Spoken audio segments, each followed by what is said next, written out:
हाल ही में आई film the Kerala story को लेकर विवाद बढ़ता ही जा रहा है। इस फिल्म में दिखाया गया है कि कैसे हिंदू और क्रिश्चियन लड़कियों को गुमराह किया जाता है। लड़कियों को पूरी प्लानिंग के साथ फंसाया जाता है और उन्हें इस्लाम धर्म के करीब लाया जाता है। उन्हें यकीन दिलाया जाता है कि हिजाब पहनने वाली लड़कियों के साथ कभी भी कुछ भी बुरा नहीं होता है और फिर उन्हें मुस्लिम देशों में आईएसआईएस आतंकवादियों के बीच भेज दिया जाता है। ये कहानी है उन लड़कियों की जो पिछले 10 सालों में केरला से गायब हो चुकी हैं। शुरुआत होती है 1994 से, जब केरल में एनडीएफ नेशनल डेवलपमेंट फ्रंट बनाया जाता है, जो कि एक सुन्नी मुस्लिम ऑर्गेनाइजेशन थी। इसके 12 साल बाद 2006 में इसका नाम बदलकर PFI popular front of India कर दिया जाता है।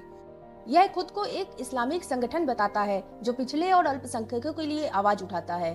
पीएफआई ने पूरे भारत में अपने सेपरेट विंग्स बनाना शुरू कर दिए और इन्होंने इस्लामिक सेंटर बनाना भी शुरू किए, खास तौर से केरल में। इन ऑर्गेनाइजेशन के जरिए वो नॉन मुस्लिम लड़के और लड़कियों को इस्लाम के करीब लाकर उन्हें इस्लाम धर्म कबूल कराते थे। वहाँ की हिंदू और क्रिश्चियन लड़कियों को पीएफआई केरल से उनका धर्म परिवर्तन कराकर तालिबान और आईएसआईएस में भेजने लगा। इसके 3 साल बाद 2009 में केरल कैथोलिक बिशप्स काउंसिल ने अपनी एक रिपोर्ट पेश की और बताया कि 2009 अक्टूबर तक 4500 क्रिश्चियन लड़कियों को धर्म परिवर्तन कराकर इस्लाम कबूल करा दिया गया है। 29 सितंबर 2009 को ये मामला पूरी तरह से जनता के सामने तब आया जब एक केस आया, शहंशाह वर्सेस स्टेट ऑफ केरला। इस केस में 2 लड़कियों को जबरदस्ती इस्लाम धर्म में कन्वर्ट कराया गया था। इस पूरे केस को देखते हुए पहली बार केरला हाईकोर्ट ने कहा था कि इस तरह के कई केसेस पिछले 3 सालों में देखने को मिले हैं। इसमें लव जिहाद और रोमियो जिहाद जैसे मूवमेंट का जिक्र हुआ और पहली बार यह पूरा मामला देश के सामने आया। 2010 में पीएफआई का चेहरा पूरे देश के सामने तब आया जब केरल के न्यूमन कॉलेज में मलयालम साहित्य के प्रोफेसर ने एग्जाम के लिए एक पेपर तैयार किया और उस पेपर में एक क्वेश्चन को लेकर कई लोगों ने उंगलियां उठाई कि उसमें पैगंबर का अपमान किया गया है। इसके बाद 4 जुलाई 2010 को पीएफआई के लोगों ने कॉलेज में घुसकर प्रोफेसर जोसेफ को बुरी तरह मारा और उनका हाथ काट दिया। इस केस के बाद केरल पुलिस ने पीएफआई के लोगों को पकड़ा और पीएफआई ऑफिसों में रेड मारी और वहां से गोलियां, बॉम्ब और ऐसी सीडीज मिली जिसमें तालिबान कैसे सजा देता है इसके वीडियोस थे। तब केरल के सीएम अच्युतानंदन 24 जुलाई 2010 को दिल्ली आए और उन्होंने कहा पीएफआई पूरे केरल को मुस्लिम स्टेट बनाना चाहता है और इसका प्लान है कि 2030 तक केरल को मुस्लिम स्टेट बना दिया जाए।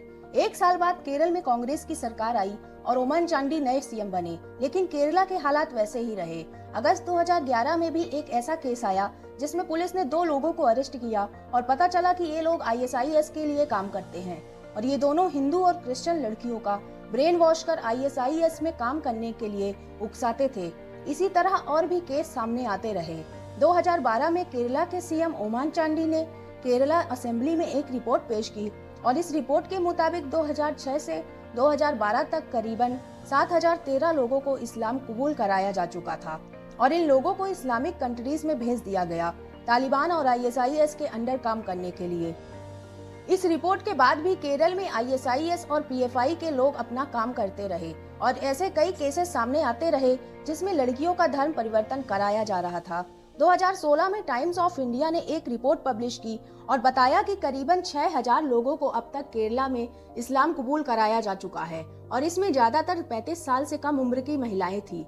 उन्हें इस्लाम धर्म कबूल करा के भारत से अफगानिस्तान ले जाया गया आईएसआईएस ज्वाइन करने के लिए।